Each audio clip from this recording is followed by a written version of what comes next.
Especially ಈ ಚಿಕ್ಕ ಹುಡುಗಿಗಳು ಅವರು ಮಾಡೋ ತಪ್ಪುಗಳು ಏನಂದರೆ ಆಲ್ಕೋಹಾಲ್. ಮನೆ ಫುಡ್ ತಿನ್ನಲ್ಲ, ಜಂಕ್ ಫುಡ್ಸ್ ತುಂಬ ತಿಂತಾರೆ. ಒಂದು ನೀವು ನೋಡಿದರೆ ಈಗ PCOD, ಇನ್ನೊಂದು ನೋಡಿದರೆ ಈ ಬೆನ್ನು ಬರೋದಕ್ಕೂ ಅವಕಾಶ ಇದೆ.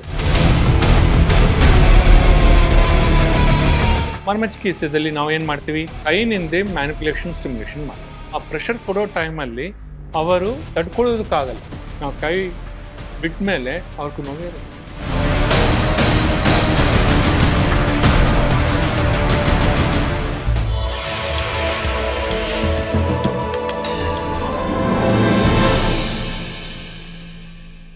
ನಮಸ್ಕಾರ. ಶ್ರೀ ಪರಿಪೂರ್ಣ ಸನಾತನ ಆಯುರ್ವೇದ ಆಸ್ಪತ್ರೆಯ ಯೂಟ್ಯೂಬ್ ಚಾನೆಲ್ಗೆ ಸ್ವಾಗತ. ನಾನು ಅಕ್ಷರ. ಮನೆಯ ನಂದಾದೀಪ ಹೆಣ್ಣು. ಪ್ರತಿಯೊಂದು ಮನೆಯಲ್ಲೂ ಪ್ರತಿಯೊಬ್ಬರ ಬಗ್ಗೆ ಕಾಳಜಿ ತಗೊಳ್ಳೋದು ಹೆಣ್ಣು. ಆದ್ರೆ ತನ್ನ ಬಗ್ಗೆ ತಾನು ಕಾಳಜಿ ತಗೊಳ್ಳೋದನ್ನ, ತನ್ನ ಆರೋಗ್ಯ ತಾನು ನೋಡ್ಕೊಳ್ಳೋದನ್ನ ಮರ್ತು ಬಿಟ್ಟಿರ್ತಾಳೆ. ಇತ್ತೀಚೆಗೆ ಹೆಣ್ಮಕ್ಳಲ್ಲಿ ವರ್ಕ್ ಮಾಡ್ತಾ ಇರೋರಾಗಿರ್ಬೋದು ಅಥವಾ ಗೃಹಿಣಿ ಆಗಿರ್ಬೋದು, ನಾನಾ ರೀತಿಯ ಸಮಸ್ಯೆಗಳು ಕಂಡು ಬರುತ್ತೆ. ಅದರಲ್ಲಿ ನಾವು ಹೆಚ್ಚಾಗಿ ನೋಡೋದಾದ್ರೆ ಈ PCOD ಇರ್ಬೋದು, ಹಾರ್ಮೋನ್ ಇಂಬ್ಯಾಲೆನ್ಸ್ ಇರ್ಬೋದು, ಬೆನ್ನು ನೋವು, ಜಾಯಿಂಟ್ ಪೇನ್, ಕಾಲು ನೋವು, ಈ ರೀತಿ ಸಮಸ್ಯೆಗಳು. ಇಂಥ ಸಮಸ್ಯೆಗಳಿಗೆ ಆಯುರ್ವೇದ ಮರ್ಮ ಚಿಕಿತ್ಸೆಯಲ್ಲಿ ಪರಿಹಾರ ಯಾವ ರೀತಿ ಅನ್ನೋದ್ರ ಬಗ್ಗೆ ಇಂದಿನ ಭಾಗದಲ್ಲಿ ಮಾತನಾಡೋಣ ಅಂತ ಹೇಳ್ತಾ, ಮೊದಲನೇದಾಗಿ ಸ್ವಾಮೀಜಿಯವ್ರನ್ನ ಕಾರ್ಯಕ್ರಮಕ್ಕೆ ಸ್ವಾಗತಿಸ್ತಿದ್ದೀನಿ. ನಮಸ್ಕಾರ. ನಮಸ್ಕಾರಮ್ಮ. ನಮಸ್ಕಾರ ಪ್ರಿಯ ವೀಕ್ಷಕರೇ. ಸೊ ಈಗ ನಾನು ಹೇಳ್ದಾಗೆ ಹಾರ್ಮೋನಲ್ ಇಂಬ್ಯಾಲೆನ್ಸ್ ಆಗಿರ್ಬೋದು ಅಥವಾ PCOS, PCOD, ಈ ರೀತಿ ಬೆನ್ನು ನೋವು, ಈ ರೀತಿ ನಾನಾ ರೀತಿ ಸಮಸ್ಯೆಗಳು ಕಂಡು ಬರ್ತಿದೆ. ಮೊದಲನೇದಾಗಿ ಸಿಂಪ್ಟಮ್ಸ್ನ ಅವ್ರು ಯಾವ ರೀತಿ ಗುರುತಿಸಬಹುದು? ಇದು ನಾನು ಎರಡು ಭಾಗ ಮಾಡಬೇಕು ಅಂತಿದ್ದೀನಿ. ಒಂದು ಚಿಕ್ಕ ಹುಡುಗಿಗಳು, ಇನ್ನೊಂದು ವಯಸ್ಸಾಗಿರೋರು. ಸೊ ಇದರಲ್ಲಿ ನೀವು ನೋಡಿದರೆ ಮೋಸ್ಟ್ಲಿ ಈಗ ಬೆನ್ನೋವಿಂತ ಇದು ನಮ್ಗೆ ಮಂಡಿ ನೋವು, ಇಲ್ಲಾಂದರೆ ಇದು ಕತ್ತು ನೋವು ಬರೋರು ಏಜೆಡ್ಸ್. ಬೆನ್ನೋವು ಅವ್ರಿಗೂ ಇರುತ್ತೆ, ಬಟ್ ಅಷ್ಟು ಇರಲ್ಲ. ಮೋಸ್ಟ್ಲಿ ಅವ್ರಿಗೂ ಆ ಏಜ್ ರಿಲೇಟೆಡ್ ಪ್ರಾಬ್ಲಮ್ ಬಂದು ಆಸ್ಟಿಯೋ ಪೊರೈಸಿಸ್ ಇರ್ಬೋದು, ಆಸ್ಟಿಯೋ ಅಥ್ರೈಟಿಸ್ ಇರ್ಬೋದು, ಆ ಥರ ಇರೋರೆಲ್ಲ ವಯಸ್ಸಾಗಿರೋರ್ಗೂ ಬರುತ್ತೆ. ಅದು ಡಿಜನರೇಷನ್ ಆಫ್ ಸ್ಪೈನ್ ಟು ಹೇಳ್ತೀವಿ, ಅದು ಒಂದು ಕಾಸು. ಬಟ್ ಚಿಕ್ಕ ಮಕ್ಕಳಿಗೂ ಬರ್ತಾ ಇದೆ, ಹುಡುಗಿಗಳಿಗೂ ಬರ್ತಾ ಇದೆ ಎಸ್ಪೆಷಲಿ ಅಂದರೆ ಅದಕ್ಕೂ ಸಾಕಷ್ಟು ಕಾರಣ ಇದೆ. ಒಂದು ನೀವು ನೋಡಿದರೆ ಈಗ PCOD, ಮೆನ್ಸ್ಟ್ರಲ್ ಇಶ್ಯೂಸ್ ಇರುತ್ತೆ, ಅವ್ರಿಗೂ ಮಂತ್ಲಿ ಸೈಕಲ್ ಕ್ಲಿಯರ್ ಆಗಿ ಇರಲ್ಲ, ಅದು ಒಂದು ಸಮಸ್ಯೆ ಇದೆ. ಇನ್ನೊಂದು ನೋಡಿದರೆ ಅದರ್ನಿಂದೋ ಇಲ್ಲ ಬೇರೆ ಕಾರಣನಿಂದ ಅವ್ರಿಗೂ ಈ ಬೆನ್ನು ಬರೋದಕ್ಕೂ ಅವಕಾಶ ಇದೆ. ಅದು ಕತ್ತು ನೋವಿನಿಂದ ಇರ್ಬೋದು, ಇಲ್ಲ ಅಂದರೆ ಬೇರೆ ರೀತಿಯಾಗಿ ಇರ್ಬೋದು. ಆ ಥರ ಸಮಸ್ಯೆಗಳು ನಾನು ಕೆಲವ್ರನ್ನ ನೋಡಿದೆ. ಮೂರನೇದಾಗಿ ನೀವು ನೋಡಿದರೆ ಮದುವೆ ಆಗಿರೋರ್ಗು, ಎಸ್ಪೆಷಲಿ ಮದುವೆ ಆಗಿರೋರ್ಗು ಅವ್ರಿಗೂ ಈ ಬೆನ್ನು ತುಂಬ ಬರ್ತಾ ಇದೆ. ಅವ್ರಿಗೂ PCOD ಸಮಸ್ಯೆಗಳು ಇದೆ.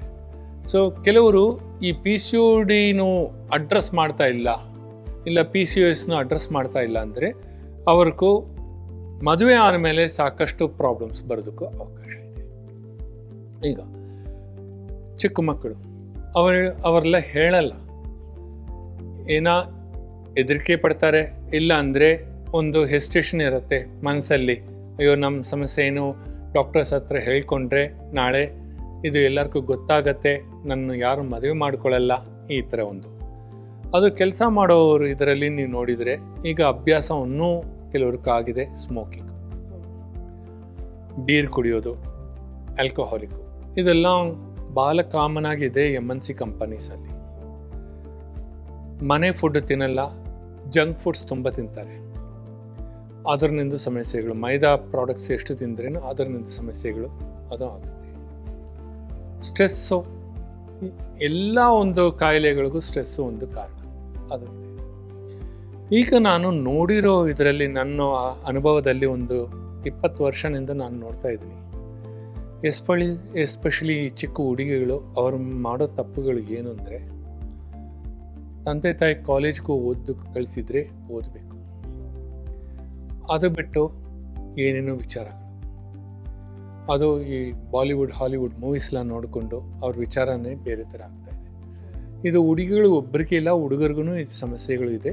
ಹುಡುಗರ ವಿಷಯ ಬರ್ಬೋದು, ನಾನು ಅದು ಹೇಳ್ತೀನಿ. ಹುಡುಗಿಗಳಿಗೂ ಇದೇ ಸಮಸ್ಯೆ.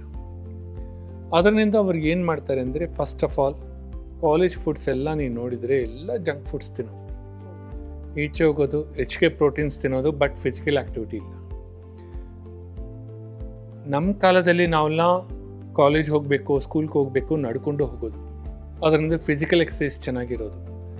ಪ್ರತಿದಿನ ಏನೋ ಒಂದು ಆಟ ಆಡೋದು, ಇಲ್ಲಾಂದರೆ ಬೇರೆ ಥರ ಎಕ್ಸಸೈಸಸ್ ಮಾಡೋದು, ಯೋಗ ಮಾಡೋದು, ಇದೆಲ್ಲ ಇತ್ತು. ಅದರಿಂದ ನಮಗೂ ಟಾಕ್ಸಿನ್ಸ್ ಯಾವುದು ಅಕ್ಯುಮುಲೇಟ್ ಆಗಿಲ್ಲ.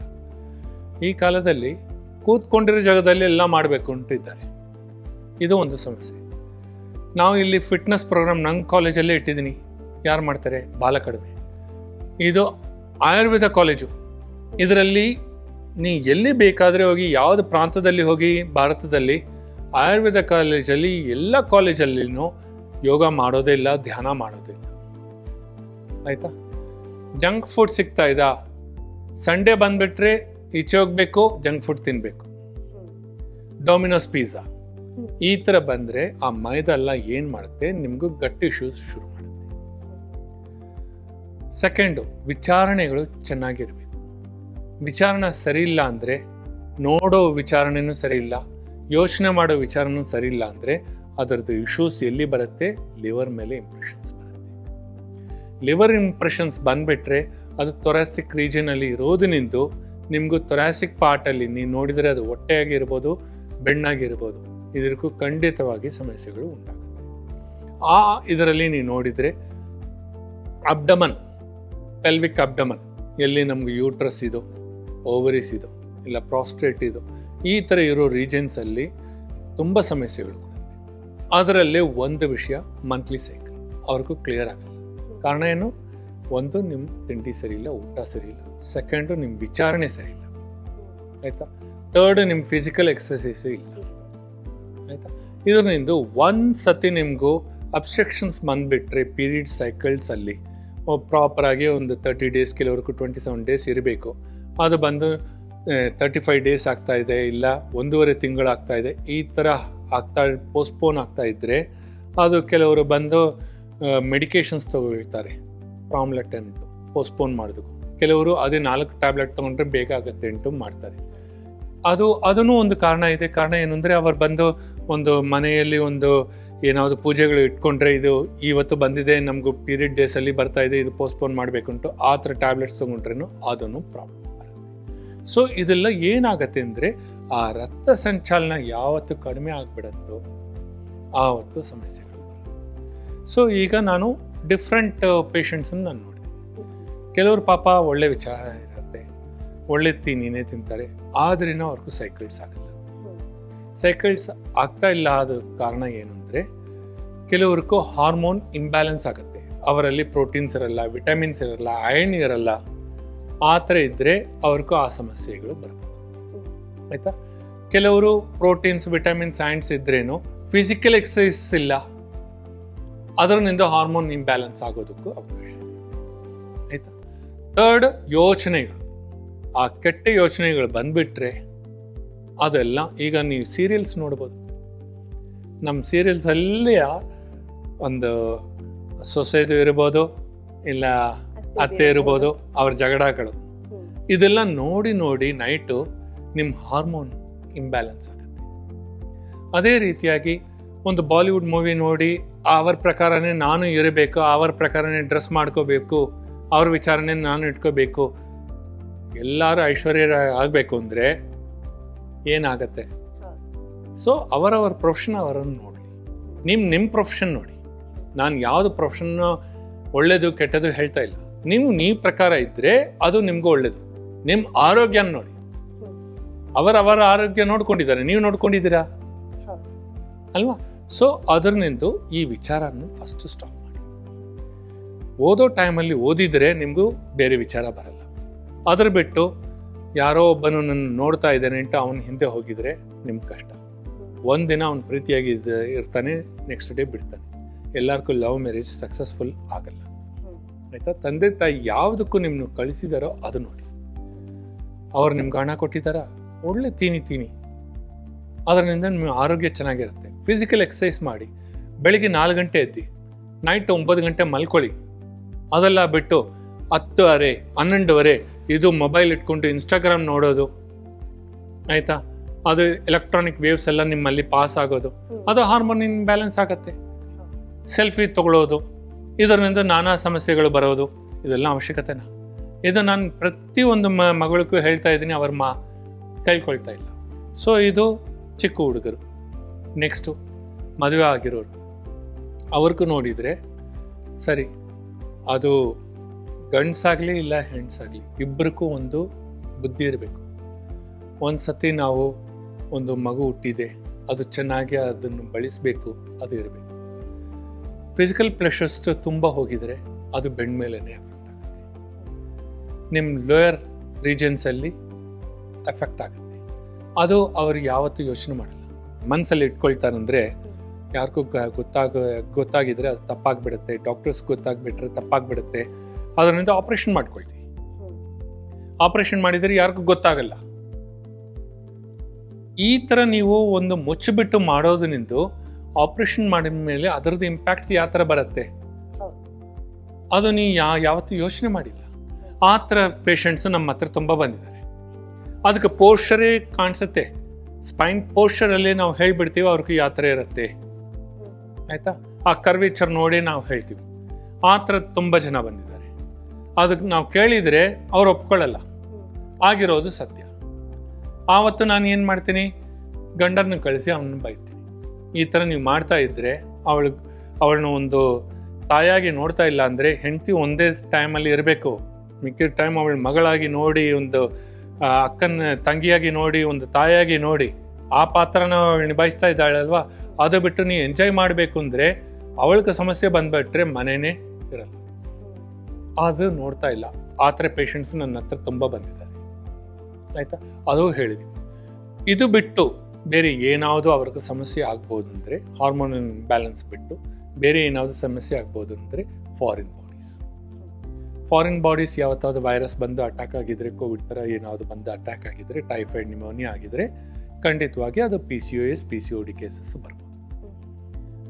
ಲೇಡೀಸ್ ಅಂದರೆ ಆರ್ಗನ್ ಎಫೆಕ್ಟ್ ಆಗುತ್ತೆ, ಓವರೀಸ್ ಎಫೆಕ್ಟ್ ಆಗುತ್ತೆ, ಇಲ್ಲಾಂದರೆ ಯೂಟ್ರಸ್ ಎಫೆಕ್ಟ್ ಆಗುತ್ತೆ, ಅದು ಎನ್ಲಾರ್ಜ್ ಆಗ್ಬೋದು. ಈ ಥರ ಸಮಸ್ಯೆಗಳು ಆಫ್ಟರ್ ಪ್ರೆಗ್ನೆನ್ಸಿ ಅದಕ್ಕೂ ಸಮಸ್ಯೆಗಳು ಇರ್ಬೋದು. ಅವರು ವಿಟಮಿನ್ಸ್ ಪೂರ್ತಿ ತೊಗೊಳ್ತಾ ಇಲ್ಲ, ಪ್ರೋಟೀನ್ಸ್ ತೊಗೊಳ್ತಾ ಇಲ್ಲ ಅಂದರೆ ಆ ಸಮಸ್ಯೆಗಳು. ಸೊ ಈ ರೀತಿ ನಾನಾ ರೂಪದಲ್ಲಿ ನಮಗೂ ಒಂದು ಸಮಸ್ಯೆಗಳು ಉಂಟಾಗುತ್ತೆ ಫಾರ್ ಲೇಡೀಸ್. ಇನ್ನು ಸ್ವಾಮೀಜಿ, ನಾವಾಗಲೇ ಮಾತನಾಡ್ತಾ ಇದ್ವಿ ಬೆನ್ನು ನೋವು, ಕಾಲು ನೋವು ಇದ್ರ ಬಗ್ಗೆ. ಸೊ ಈಗ ಬೆನ್ನು ನೋವಿನ ಬಗ್ಗೆ ಮಾತನಾಡೋದಾದ್ರೆ, ಬೆನ್ನು ನೋವನ್ನು ಅವ್ರು ಅಡ್ರೆಸ್ ಮಾಡದೆ ಹೋದರೆ ಅದರಿಂದ ನಾನಾ ರೀತಿ ಸಮಸ್ಯೆಗಳು ಕಂಡು ಬರ್ಬೋದು. ಹಾಗಾಗಿ ಬೆನ್ನು ನೋವು ಅಂತ ಬಂದು ಯಾವ ರೀತಿ ಚಿಕಿತ್ಸೆಯನ್ನು? ಬೆನ್ನು ನೋವು ಅಂದರೆ ನಾನು ಹಿಂದಿನ ಎಪಿಸೋಡಲ್ಲಿ ಹೇಳಿದ್ದೀನಿ, 2 ವಿಷಯ ಇರುತ್ತೆ. ಒಂದು ಒಬೆಸಿಟಿ, ನಾನ್ ಫಿಸಿಕಲ್ ಆ್ಯಕ್ಟಿವಿಟಿ. ನೀವು ಚೆನ್ನಾಗಿ ತಿನ್ಕೊಂಡು ಹೊಟ್ಟೆನೂ ತುಂಬಿಸ್ಬಿಟ್ಟು ಬೆಳೆಸ್ಕೊಂಡ್ರೆ ಅದು ಬೆನ್ನು ನೋವು ಸಮಸ್ಯೆ ಬರುತ್ತೆ. ಎಸ್ಪೆಷಲಿ ಲಂಬರ್ ರೀಜನಲ್ಲಿ ಡಿಸ್ಕಂಪ್ರೆಷನ್ಸ್ ಆಗ್ಬೋದು, ಡಿಸ್ಬಲ್ಜ್ ಆಗ್ಬೋದು, ಡಿಫ್ಯೂಸ್ ಆಗ್ಬೋದು. ಅದು ಲೋಯರ್ ರೀಜನಲ್ಲಿ ತುಂಬ ಬೀಳುತ್ತೆ. ಯಾಕೆಂದರೆ ನಮ್ಮ ತಲೆನಿಂದು ಪೂರ್ತಿ ಥೊರಾಸಿಕ್ ರೀಜನ್ ಎಲ್ಲಿ ಹೋಗುತ್ತೆ ವೆಯ್ಟು? ಪೆಲ್ವಿಕ್ ಮೇಲೆ ಹೋಗುತ್ತೆ. ಒಂದು ಲೋಯರ್ ಲಿಮ್ಸು, ಒಂದು ಅಪ್ಪರ್ ಲಿಮ್ಸು. ಆ ಲೋಯರ್ ಲಿಮ್ಸ್ ಅಪ್ಪರ್ ಲಿಮ್ಸ್ಗೂ ಮಧ್ಯದಲ್ಲಿ ಇರೋದು ಏನು? Pelvic sacrum regions. ಅದು ಚೆನ್ನಾಗಿ ಇರಬೇಕು ಅಂದರೆ ಅಪ್ಪರ್ ರೀಜನ್ಸ್ ಪೂರ್ತಿ ನಿಮ್ಮ ವೆಯ್ಟ್ ಕಡಿಮೆ ಇರಬೇಕು. ಆವತ್ತು ಲೋಯರ್ ಲಿಮ್ಸ್ ಮೇಲೆ ಪ್ರೆಷರ್ ಬೀಳಲ್ಲ, ಆಯಿತಾ? ಈಗ ಅಪ್ಪರ್ ಲಿಮ್ಸ್ ಎಲ್ಲ ನಿಮ್ಮ ಥೊರಾಸಿಕ್ ಭಾಗ ಎಲ್ಲ ವೆಯ್ಟ್ ಜಾಸ್ತಿ ಆಗಿಬಿಟ್ರೆ, ತೂಕ ಆಗಿಬಿಟ್ರೆ, ಆವತ್ತು ನಿಮಗೂ ಡಿಫ್ಯೂಸ್ ಬಲ್ಜ್ ನಿಮ್ಮ ಡಿಸ್ಕಲ್ಲಿ ಬರುತ್ತೆ. ಅದು ಎಸ್ಪೆಷಲಿ ಎಲ್ಲಿ ಅದು ನಿಮ್ಗೆ ಜಾಸ್ತಿ ಬರುತ್ತೆ? L1 L2 L3 ಇಲ್ಲ, ಭಾಳ ಕಡಿಮೆ ಇರುತ್ತೆ. L4 L5 S1 ಇದರಲ್ಲಿ ನೀವು ನೋಡಿದರೆ ಡಿಸ್ಬಲ್ಜ್ ಇರುತ್ತೆ, ಡಿಫ್ಯೂಸ್ ಇರುತ್ತೆ, ಕರ್ವೇಚರ್ ಚೇಂಜ್ ಆಗಿರುತ್ತೆ, ಡಿಸ್ಲೊಕೇಶನ್ ಆಗುತ್ತೆ. ಇದರಿಂದ ಬೆನ್ನು ನೋವು ಬರೋದಕ್ಕೂ ಸಾಧ್ಯ ಇದೆ. ಇದಕ್ಕೂ ಮೂಲ ಕಾರಣ ಏನೋ? ಒಂದು ಒಬೆಸಿಟಿ ಇರಬೇಕು, ಇಲ್ಲಾಂದರೆ ಆಕ್ಸಿಡೆಂಟ್ ಆಗಿರಬೇಕು, ಅದು ಇಲ್ಲ ಅಂದರೆ ಟ್ರಾಮಾ ಕೇಸಸ್, ಇಲ್ಲ ಅಂದರೆ ನಿಮ್ಗೆ ಕತ್ತು ನೋವು ಇರಬೇಕು, ಯೋಚನೆಗಳು ಇರಬೇಕು. ಅದರಿಂದ ನಿಮ್ಗೆ ಸರ್ವೈಕಲ್ ರೀಜನ್ನಿಂದ ಕೆಳಗಡೆವರೆ ನಿಮ್ಗೆ ಇಂಪ್ರೆಷನ್ಸ್ ಬಂದಿರಬೇಕು. ಇದೇ ಬೆನ್ನು ನೋವುಗೂ ಮೂಲ ಕಾರಣ. ಆ ಥರ ಸಮಸ್ಯೆಗಳು ಮರ್ಮ ಚಿಕಿತ್ಸೆಯಲ್ಲಿ ನಾವು ಏನು ಮಾಡ್ತೀವಿ?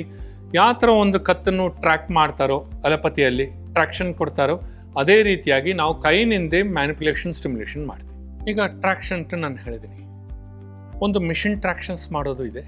ಅದು ವೆಯ್ಟ್ ಹಾಕ್ಬಿಟ್ಟು ಕತ್ತಕ್ಕೂ ಹಾಕ್ತಾರೆ, ಇಲ್ಲಾಂದರೆ ಬೆಣ್ಣಲ್ಲಿ ಒಂದು ಬೆಲ್ಟ್ ಮಾಡಿಬಿಟ್ಟು ಅದರ ವೆಯ್ಟ್ ಎಲ್ಲ ಪಾದದಲ್ಲಿ ಕೊಡ್ತಾರೆ, ಅದು ಟ್ರ್ಯಾಕ್ ಮಾಡೋದು. ಬಟ್ ಆ ಟ್ರ್ಯಾಕ್ಷನ್ಸ್ ಪೂರ್ತಿ ಟ್ರ್ಯಾಕ್ಷನ್ಸ್ ಆಗಲ್ಲ. ಫಿಸಿಯೋಥೆರಪಿಸ್ಟ್ ಅವ್ರು ಬಂದು ಇನ್ಫ್ರಾರೆಡ್ ಇಟ್ಕೊಂಡು ಅದರಲ್ಲಿ ಸ್ವಲ್ಪ ಇದು ಹೀಟ್ ವೇವ್ಸ್ ಪಾಸ್ ಮಾಡ್ತಾರೆ. ಆವತ್ತು ನಿಮಗೆ ಏನಾಗುತ್ತೆ ಅಂದರೆ ಸ್ವಲ್ಪ ಟಾಕ್ಸಿನ್ಸ್ ಎಲ್ಲ ರಿಲೀಸ್ ಆಗುತ್ತೆ. ಬಿಸಿಲಿರೋದನಿಂದ ಅದರಿಂದ ಸ್ವಲ್ಪ ನಿಮಗೂ ಒಂದು ರಿಲೀಫ್ ಸಿಕ್ಕಿರೋ ಥರ ಇರುತ್ತೆ. ಬಟ್ ಅದೂ ನಿಮಗೂ ಕಾಯಿಲೆ ಸರಿಪಡಿಸಲ್ಲ. ಕೆಲವರು ಕೈರೋಪ್ರಾಕ್ಟಿಕ್ಗೆ ಹೋಗ್ತಾರೆ. ಕೈರೋಪ್ರಾಕ್ಟಿಕ್ಕಲ್ಲಿ ಸ್ನ್ಯಾಪಿಂಗ್, ಈಗ ಒಂದು ಬೆರಳಲ್ಲಿ ನೀವು ಸ್ನ್ಯಾಪ್ ಮಾಡ್ಬೋದು, ಮಾಡಿದರೆ ಆವತ್ತು ನಿಮಗೂ ಚೆನ್ನಾಗಿರುತ್ತೆ. ಬಟ್ ಪದೇ ಪದೇ ಅದು ಮಾಡ್ತಾ ಇರಬೇಕು. ಸೊ ಕೈರೋದಲ್ಲಿ ನಿಮಗೂ ಕಾಯಿಲೆ ಪೂರ್ತಿ ಸರಿ ಹೋಗಲ್ಲ, ಆವತ್ತು ರಿಲೀಫ್ ಸಿಗುತ್ತೆ. ವ್ಯಾರಸ್ ಈ ಮರ್ಮ ಚಿಕಿತ್ಸಾ ನಾವು ಕೈನಿಂದ ಮಾಡೋ ಮ್ಯಾನಿಪುಲೇಷನ್ ಸ್ಟಿಮ್ಯುಲೇಷನ್ ಇದೆ ನೋಡಿ, ಅದು ಅಷ್ಟು ಸುಲಭ ಇಲ್ಲ. ಎಲ್ಲರೂ ಏನು ಅಂದ್ಕೊಂಡಿದ್ದಾರೆ, ಒಂದು ಅಲೋಪತಿ ಹಾಸ್ಪಿಟಲಲ್ಲಿ ಹೋಗಿದರೆ ಅಲ್ಲಿ ಫಿಸಿಯೋಥೆರಪಿಸ್ಟ್ ಇರ್ತಾರೆ, ನಮಗೊಂದು ಥೆರಪಿ ಮಾಡ್ತಾರೆ, ಅದಕ್ಕೂ ನಾವು ಸರಿ ಹೋಗ್ತೀವಿ ಒಂದು 3 ವೀಕ್ಸಲ್ಲಿ ಇಲ್ಲ 4 ವೀಕ್ಸಲ್ಲಿ ಸರಿ ಹೋಗ್ತೀವಿ. ಇಲ್ಲಾಂದರೆ ಇಂಟರ್ವೆನ್ಷನ್ ಆಫ್ ಸರ್ಜರಿ ಆಗಿಬಿಟ್ರೆ ಅಲ್ಲಿ ಎಲ್ಲಿ ಬಲ್ಜ್ ಆಗಿದೋ ಅದೆಲ್ಲ ಕಟ್ ಮಾಡಿಬಿಟ್ಟು ಅವರು ಸ್ಟಿಚ್ ಮಾಡಿಬಿಡ್ತಾರೆ. ಅದು ಮಾಡಿದರೆ ಸರಿ ಹೋಗುತ್ತಾ? ಎಕ್ಸಸ್ಸೇ ನಿಮ್ಮದು ಮಸಲ್ಸ್ ಏನು ಡೆವಲಪ್ ಆಗಿದೋ ಅದೆಲ್ಲ ತೆಗೆಸ್ಬಿಡ್ತಾರೆ ಅಷ್ಟೇ. ಇಲ್ಲ ಅಂದರೆ ಅಲ್ಲಿ ರಾಡ್ ಹಾಕ್ತಾರೆ, ಅದ್ರ ಬಿಟ್ಟರೆ ಏನಾದ್ರು ಮಾಡೋದಕ್ಕಾಗತ್ತಾ? ಅದು ಇನ್ನೂ ಗಂಭೀರ ಆಗುತ್ತೆ ನಿಮ್ಮ ಕೇಸಸ್. ವ್ಯಾರಸ್ ನ್ಯಾಚುರಲ್ ಆವತ್ತು ನಾವು ಟ್ರಾಕ್ಷನ್ ಕೊಡೋದು ಇದೆ ನೋಡಿ, ಈ 2 ಬೆರಲ್ ತಮ್ಮ ಬೆರಲ್ ಇಟ್ಕೊಂಡು ನಾವು ಪ್ರೆಷರ್ ಕೊಡ್ತೀವಿ. ನಮ್ಗೆ ಎಷ್ಟು ಬೆವರು ಬರುತ್ತೆ ನೀವು ನೋಡ್ಬೋದು, ನಮ್ಮ ಟಾಕ್ಸಿನ್ಸ್ ಎಷ್ಟು ಡಿಟಾಕ್ಸಿಫೈ ಆಗ್ತಾ ಇದೆ ಅದು ನೋಡ್ಬೋದು. ಆ ಪ್ರೆಷರ್ ಕೊಡೋ ಟೈಮಲ್ಲಿ ಅವರು ತಡ್ಕೊಳ್ಳೋದಕ್ಕಾಗಲ್ಲ, ದೇ ವಿಲ್ ಸ್ಕ್ರೀಮ್, ಅಪ್ಪ ಇಷ್ಟು ಪ್ರೆಷರ್ ಅಂತ ಹೇಳ್ತಾರೆ. ಬಟ್ ಅದು ನ್ಯಾಚುರಲ್. ನಾವು ಪ್ರೆಷರ್ ಮಾಡೋವರೇ ಅವ್ರಿಗೆ ಆ ಪ್ರೆಷರ್ ಇರುತ್ತೆ, ನಾವು ಕೈ ಬಿಟ್ಟ ಮೇಲೆ ಅವ್ರಿಗೂ ನೋವೇ ಇರಲ್ಲ. ಸೊ ಆ ಥರ ನಾವು ಮಾಡಿ ಅದಾದಮೇಲೆ ಇದು ಪಂಚಕರ್ಮದಲ್ಲಿ ಲವಣಪಿಂಡ ಸ್ವೇದ ಅಂತ ಹೇಳ್ತಾರೆ.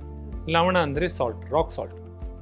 ಅದನ್ನು ಇದು ಫ್ರೈ ಮಾಡಿಬಿಟ್ಟು ಒಂದು ಪೋಟ್ಲಿ ಮಾಡ್ತೀವಿ, ಅದರಿಂದ ಪ್ರೆಷರ್ ಕೊಡ್ತೀವಿ.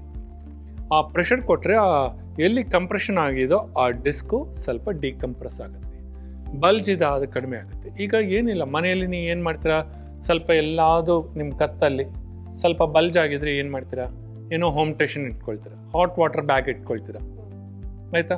ಅದು ಮಾಡಿದರೆ ಆ ಬಲ್ಜ್ ಕಡಿಮೆ ಆಗುತ್ತಲ್ವ. ದಿ ವೆರಿ ಸೇಮ್ ಪ್ರಾಸೆಸ್ ಇಲ್ಲಿ. ನಾವು ಪ್ರೆಷರ್ ಕೊಟ್ಟ ಮೇಲೆ ಎಲ್ಲಿಲ್ಲ ಬಲ್ಜ್ ಇದು ಅಲ್ಲಿ ರಾಕ್ ಸಾಲ್ಟ್ನಿಂದ ಪ್ರೆಷರ್ ಕೊಡ್ತೀವಿ. ಆಯಿಲ್ನಿಂದ ನಾವು ಮಸಾಜ್ ಮಾಡ್ತೀವಿ. ಆ ಆಯಿಲ್ ಪೆನಿಟ್ರೇಟ್ ಆಗಬೇಕು ಅಂದರೆ ಎಲ್ಲಿಲ್ಲ ನಿಮಗೂ ಕ್ಯಾಟ್ರಿಲೇಜ್ ಈಗ ಇಲ್ಲ, ಇಲ್ಲಿ ಮಂಡಿಯಲ್ಲಿ ಕ್ಯಾಟ್ರಿಲೇಜ್ ಇಲ್ಲ, ಆವತ್ತು ಇದು ಡ್ರೈ ಆಗಿಬಿಡುತ್ತೋ ಆವತ್ತು ಏನು ಮಾಡ್ತೀರಾ, ಆಯಿಲ್ ಮಸಾಜ್ ಮಾಡ್ತೀರಾ. ಇಲ್ಲಾಂದರೆ ಏನಾವುದೋ ಒಂದು ಆಯಿಂಟ್ಮೆಂಟ್ ತೊಗೊಂಡು ಅದು ಮಾಡ್ತೀರಾ, ಮೂವ್ ಥರ ಇರೋ ಆಯಿಂಟ್ಮೆಂಟು. ಅದೇ ರೀತಿಯಾಗಿ ನಾವು ಬೆಣ್ಣಲ್ಲಿ ಒಂದು ಅಪ್ಲೈ ಮಾಡಿದ್ಮೇಲೆ, ಆಯಿಲ್ ಅಪ್ಲೈ ಮಾಡಿದ್ಮೇಲೆ ಅದು ಪೆನಿಟ್ರೇಟ್ ಆಗಬೇಕು ಅಂದರೆ ಫಸ್ಟ್ ಫುಲ್ ಪ್ರೆಷರ್ ಮಸಾಜ್ ಕೊಡಬೇಕು. ಅದೇ ಮರ್ಮ ಮಸಾಜ್ ಹೇಳ್ತೀವಿ. ಆ ಮರ್ಮ ಅಂದರೆ ಆ ಮರ್ಮ ಸ್ಥಾನ, ಆ ವೈಟಲ್ ಪಾಯಿಂಟ್ಸ್ ಮೇಲೆ ಪ್ರೆಷರ್ ಕೊಡ್ತೀವಿ.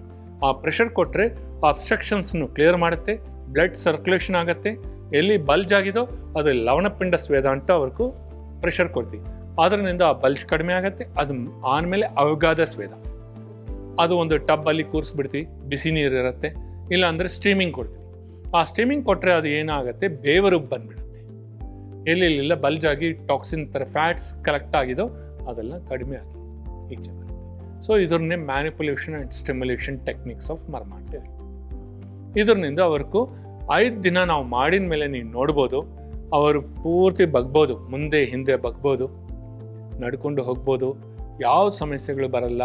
ಒಂದು 5 ವರ್ಷ ಅವ್ರಿಗೂ ನಾವು ಗ್ಯಾರಂಟಿ ಕೊಡ್ತೀವಿ.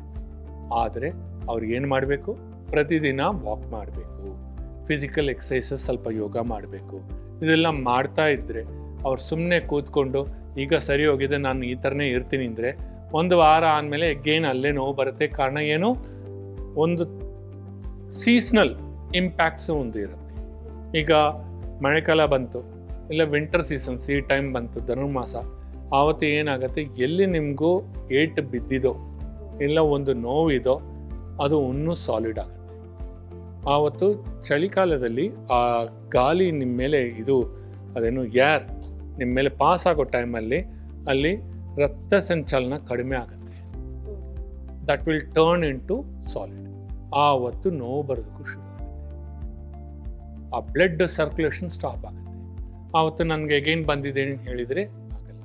ಸೊ ಮೈನು ಬಿಸಿಯಾಗಿ ಇಡಬೇಕು ಅಂದರೆ ಏನು, ವಾಕ್ ಮಾಡ್ತಾ ಇರಬೇಕು, ಜಾಗಿಂಗ್ ಮಾಡ್ತಾ ಇರಬೇಕು, ಸೈಕ್ಲಿಂಗ್ ಮಾಡ್ತಾ ಇರಬೇಕು, ಏನೋ ಒಂದು ಎಕ್ಸಸೈಸ್, ಫಿಸಿಕಲ್ ಆಕ್ಟಿವಿಟೀಸ್ ಮಾಡ್ತಾ ಇರಬೇಕು. Then you will never have this symptoms. ಇದು ಯೋಗ ಪದ್ಧತಿಯಲ್ಲಿ ಮಾಡ್ಬೋದು, ಇಲ್ಲ ಆಯುರ್ವೇದ ಪದ್ಧತಿಯಲ್ಲಿ ಈ ಥರ ಮಾಡ್ಬೋದು, ಮರ್ಮ ಪದ್ಧತಿಯಲ್ಲಿ ಮಾಡ್ಬೋದು.